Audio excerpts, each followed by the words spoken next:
Our house was a palace, sure, but a cold and echoing one. Marble floors, fancy furniture that looked like it belonged on TV, not under my feet, that was my life. Dad, Richard the Great they called him at his construction company, built it all from scratch. He loved me to pieces, his only kid, but seeing him was like catching a glimpse of a shooting star, there and gone too fast. Gotta chase that next project, kiddo, he'd say with a wink, his booming voice the only warmth in the giant house. My mom, Isabella, well, she was the ice queen on a frozen throne. 18 years younger than Dad, she had cheekbones sharper than a diamond and a closet bigger than my entire room, overflowing with clothes that sparkled like disco balls. Her days were a whirlwind of fancy salons with French names I couldn't pronounce, massages that cost more than my bike, and gossip sessions with her friends who looked like they were all carved from the same mold. The only time Mom ever seemed to remember I existed was when she needed someone to boss around. "Those jeans are a mess, honey," she'd sneer, her voice dripping with fake sugar. "Haven't I taught you how to keep things tidy?" Funny thing was, the house was spotless, thanks to a whole army of maids who scurried around like silent mice. But if I dared to sit down and watch cartoons after school, here she'd come, faster than a cheetah after lunch. "Shouldn't you be learning something useful, Lily?" she'd snap, her perfectly painted nails tapping a sharp rhythm on the counter. "Like how to clean these floors properly before you ruin them?" Useful? Cleaning floors? I looked at Dad, who was just coming through the door, grass stains on his jeans and a smile on his face. He'd been playing catch with the neighborhood kids again. "Leave her alone, Isabella," he'd rumble, his voice warm and deep. "She's got plenty of time for chores later. How about some ice cream sundaes, champ?" My treat. Dad was my hero, my best friend. He'd wrestle with me on the floor, his booming laugh filling the house, a stark contrast to Mom's constant complaints. He taught me how to throw a perfect spiral, how to fix a leaky faucet, and most importantly, how to be kind, even when the world felt cold and empty, just like this giant house. The year I turned 15 was supposed to be different. Driver's ed, maybe a summer job at the ice cream shop down the street, all the normal teenage stuff. Instead, it became the year everything went sideways, faster than a roller coaster gone rogue. It started with a cough. A nagging, wet cough that wouldn't quit. Dad, who could usually shake off a cold in a day, just kept getting worse. His booming laugh faded into a raspy wheeze, his once strong hands grew thin and trembled slightly when he held mine. Doctors became a constant presence in our house. Stern-faced men and women who spoke in hushed tones that sent chills down my spine. A cruel diagnosis, laryngeal cancer. Dad, ever the optimist, kept a brave face. "Just a little bug," he'd say, his voice weak but his eyes full of the same warmth I knew and loved. "Nothing a few trips to the doc can't fix." Those trips turned into hospital stays, harsh treatments that left him drained and pale. The vibrant man who could build a skyscraper from the ground up was reduced to a frail shadow, his once booming voice barely a whisper. I spent every spare minute by his bedside, holding his hand, reading him stories, praying for a miracle. "Don't worry, champ," he'd rasp, his eyes filled with concern. "I'm gonna be alright. You're gonna be alright."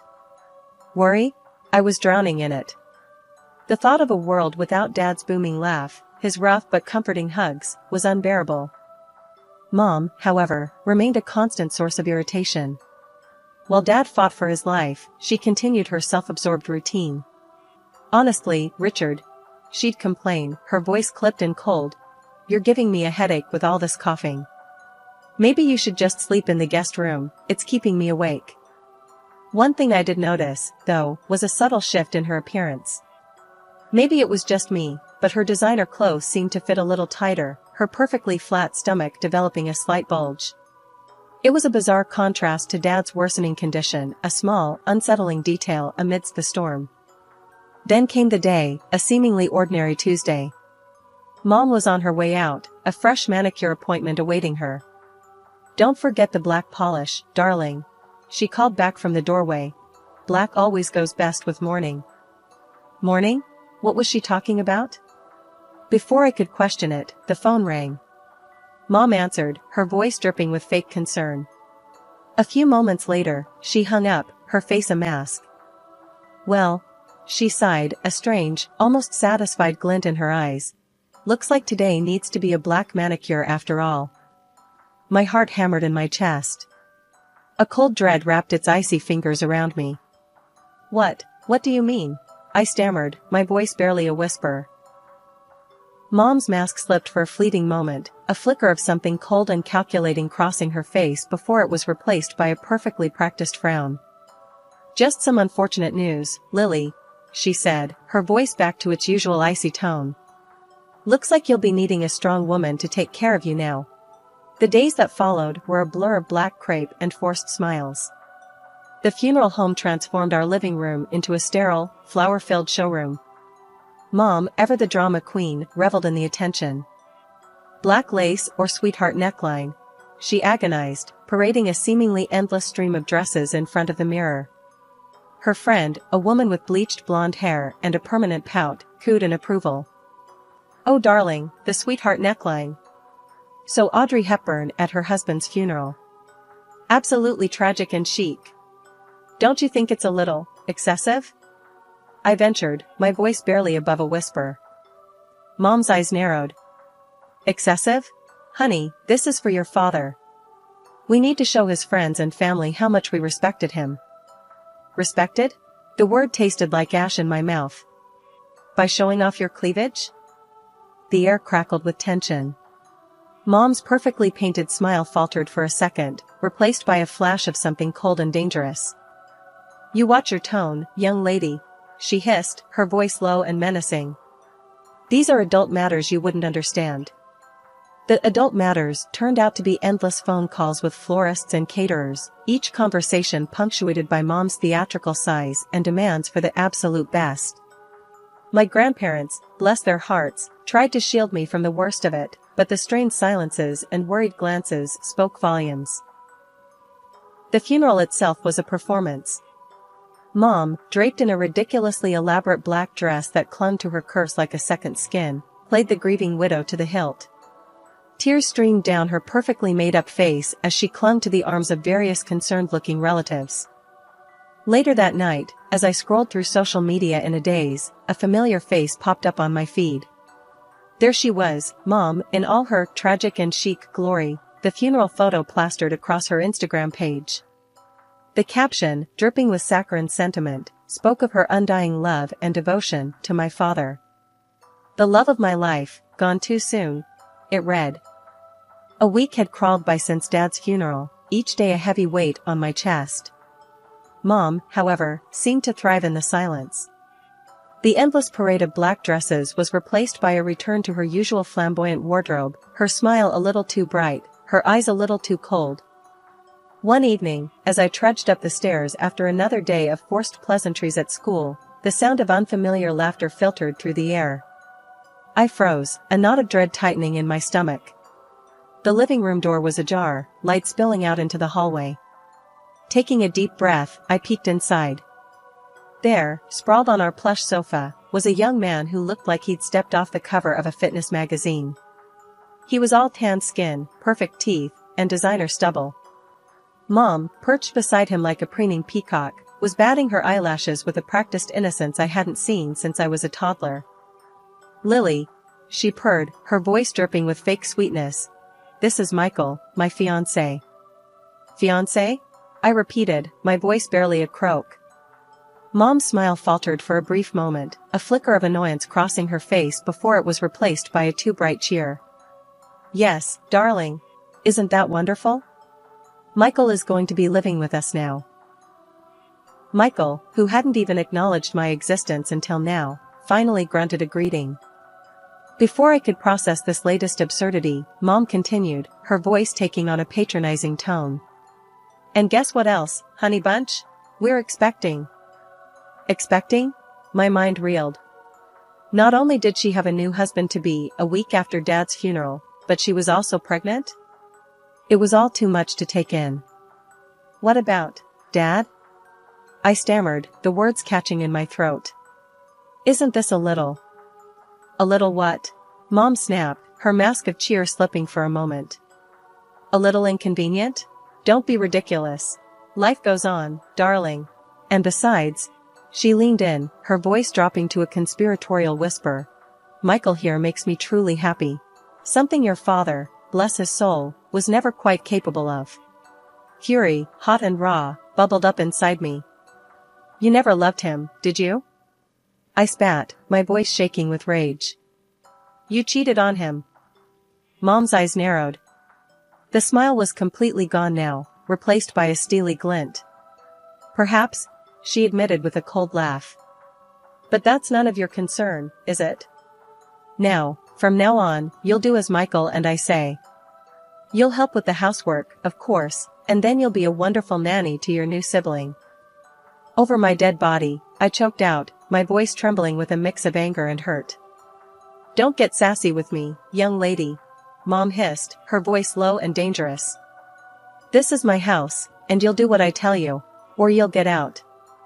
The ultimatum hung in the air, heavy and suffocating. I straightened my spine, a newfound resolve hardening my voice. I wouldn't stay under the same roof with you for another minute even if you begged me, I declared, my gaze unwavering. You may have gotten rid of Dad, but you won't control me. Mom's face contorted in fury. Get out then, she shrieked, lunging towards me. She grabbed me by the shoulders and pushed me out the door. And don't come crawling back when you have nowhere else to go, she bellowed after me. I didn't answer. The front door slammed shut behind me with a satisfying thud. Snow swirled around the streetlights, casting an eerie glow on the deserted sidewalk. I was in my school clothes and sneakers, completely unprepared for the winter chill. But the sting of the cold was nothing compared to the burning betrayal in my heart. Looking down at my flimsy clothes, I spotted the abandoned garage across the street. Dad used to keep his old tools and some winter gear there. Maybe, just maybe, there was something I could use to keep warm for the short walk. The garage was a treasure trove of forgotten memories. In the back corner, under a dusty tarp, I spotted a familiar shape, Dad's old hunting jacket. It was worn and faded, but the thick leather promised some protection from the biting wind. With shaking hands, I dialed a taxi, my teeth chattering uncontrollably. The wait seemed to stretch on forever, each passing minute a small eternity. Finally, the headlights pierced the darkness, a beacon of hope in the cold night. My grandparents' porch light cast a warm glow as I stepped out of the taxi. Tears welled up in my eyes again, this time a mix of relief and sorrow.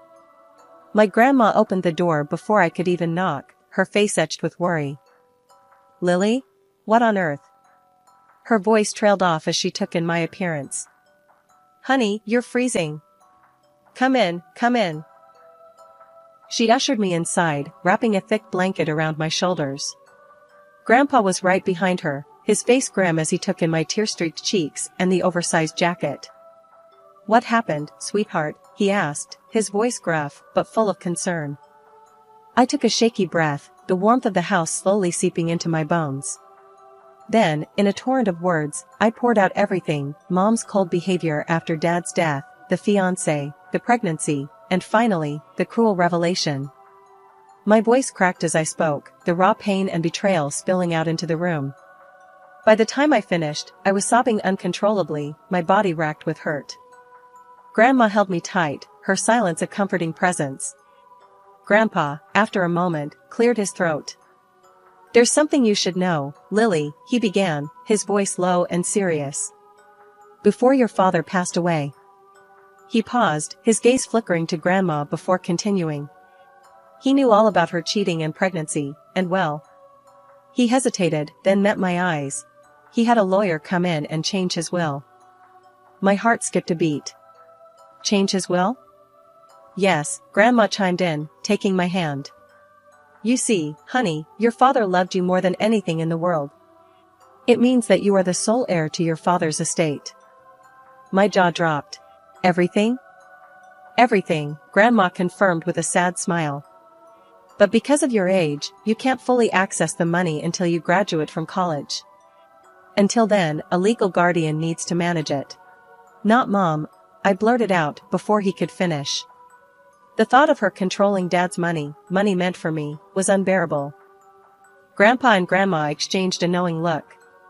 "Of course not," Grandma said, her voice firm. "That's why we need to talk about custody.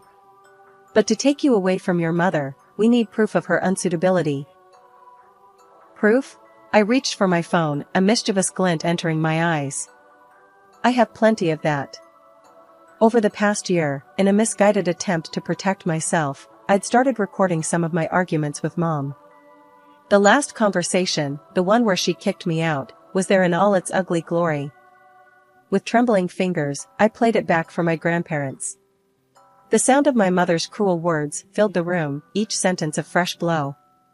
By the time the recording ended, a tense silence hung heavy in the air. Then Grandpa cleared his throat. "This is more than enough, Lily. We'll get you a lawyer, first thing tomorrow.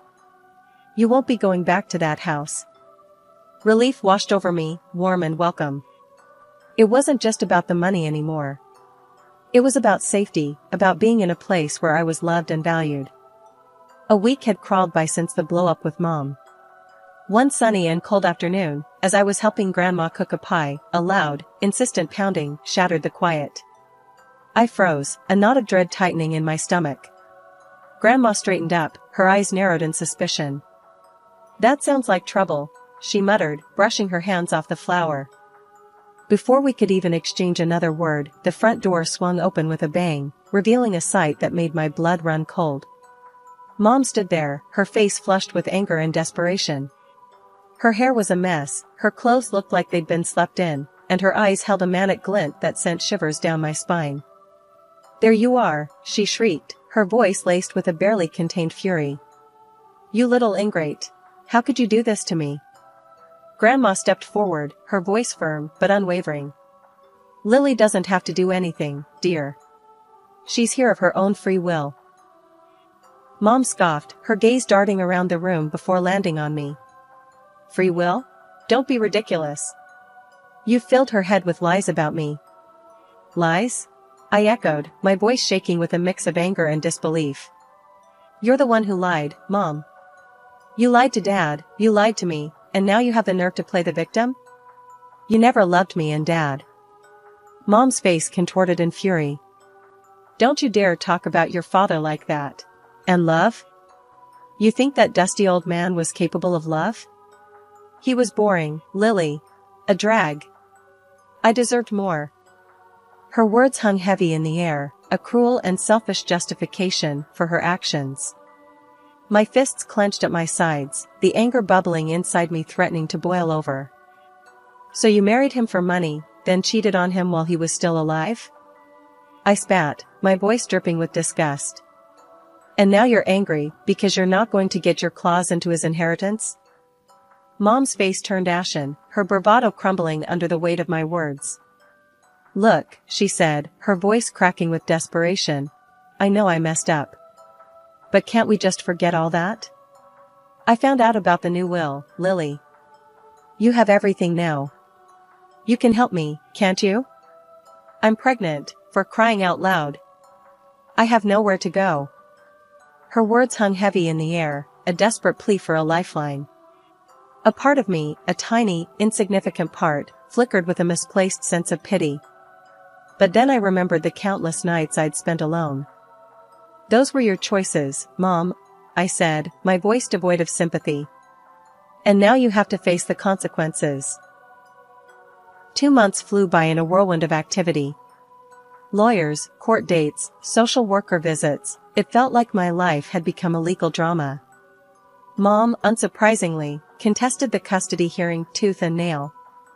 The courtroom was a tense battleground. Mom, dressed in a cheap-looking suit and overly dramatic makeup, sat across from me, a picture of fake concern. "Your Honor," she began, her voice trembling with manufactured emotion, "I am Lily's mother. I love her dearly, and I'm her only living parent. Taking her away from me would be a travesty." Her words were like nails on a chalkboard, a stark contrast to the cruel reality I knew.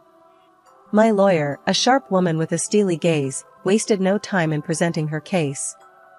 The recordings I'd made played on a small speaker in the courtroom, each snipped conversation a damning indictment of Mom's character. Her voice, dripping with contempt and frustration, filled the room, leaving a stunned silence in its wake. Then came the final blow, the recording of the night she kicked me out. The raw fear and confusion in my voice, the chilling indifference in hers, painted a picture 1,000 words couldn't express. As the last recording ended, a heavy silence descended upon the courtroom. Even the judge, a stern but fair-looking woman, seemed taken aback. Looking directly at Mom, I took a deep breath and spoke, my voice surprisingly steady. "Your Honor," I said. "Does this sound like the voice of a loving mother? Does this sound like someone who deserves to raise a child?" Mom opened her mouth to retort, but the judge held up a hand, silencing her. "The evidence presented is compelling," she said, her voice firm. "The recordings paint a clear picture of a dysfunctional and emotionally abusive relationship. Mrs. Miller," she addressed my mother directly, "your behavior towards your daughter has been documented and deemed unacceptable. Therefore, this court grants full custody of Lily to her grandparents, Mr. and Mrs. Thompson." A wave of relief washed over me, so intense it felt like I could breathe again for the first time in months. Grandma reached out and squeezed my hand, her eyes filled with unshed tears. Grandpa, ever stoic, offered me a gruff but genuine smile. A few days later, we stood outside the house I'd once called home. The eviction notice, a cold formality, felt like a badge of honor. Mom and her now fuming boyfriend were huddled by the door, their faces a mixture of anger and desperation. "Lily, honey, please," Mom whined, her voice laced with desperation. "Can't we just talk about this? I know I messed up, but I'm your mother. And I'm pregnant. We have nowhere to go." She gestured dramatically to her noticeably swollen belly, a desperate attempt to tug at my heartstrings. But this time, it didn't work. "You had your chance, Mom," I said, my voice firm. "You made your choices, and now you have to face the consequences. Besides," I added, "you have Dad's savings, enough for a decent apartment and a comfortable life for you and your new family." The mention of the money hit a nerve. Mom's face contorted in fury, but this time, it was laced with a hint of fear. "You wouldn't dare cut me off," she hissed, her voice brittle. "I don't have to," I replied coolly. "You'll have access to a monthly stipend, enough to cover your basic needs. But that's all. Consider it my charity." Mom opened her mouth to argue, but the look in my eyes must have stopped her. With a final glare in my direction, she stormed off, her boyfriend trailing behind like a kicked puppy. 5 years had melted away like summer snow. Graduation from high school was a bittersweet affair, a celebration of achievement tinged with the pang of leaving a familiar chapter behind. Now, with a brimming acceptance letter in hand, I stood on the precipice of a new adventure, college. The University of Economics loomed ahead, a bustling hive of knowledge and ambition. Grandma fussed over my dorm room, insisting on rearranging the furniture for maximum efficiency. Grandpa, ever the pragmatist, helped me set up my laptop and internet connection, muttering about the outrageous cost of higher education. "Don't worry, Grandpa," I said, giving him a hug.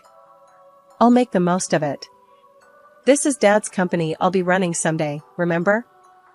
He squeezed me back, his gruff voice softening. "That's my girl. Your father would be proud." The mention of Dad always brought a lump to my throat. These past years had been a constant dance between grief and gratitude. Grief for the father I barely had the chance to know, and gratitude for the loving grandparents who had stepped up when I needed them most. College life was a whirlwind of lectures, study groups, and caffeine-fueled all-nighters. It wasn't easy, but I threw myself into it with a fervor that surprised even myself. News about Mom trickled in occasionally, delivered in hushed tones by well-meaning family friends. Apparently, she'd given birth to a stillborn child, a tragedy that had only deepened the chasm between her and the world. Her boyfriend, the one who'd abandoned ship when the comfortable life in a luxurious house evaporated, was nowhere to be seen. Honestly, none of it fazed me. The woman who had borne me was a stranger, a ghost from a past life. I had no room for negativity in my life, Not when I was busy building a future where hard work and determination were the cornerstones of success.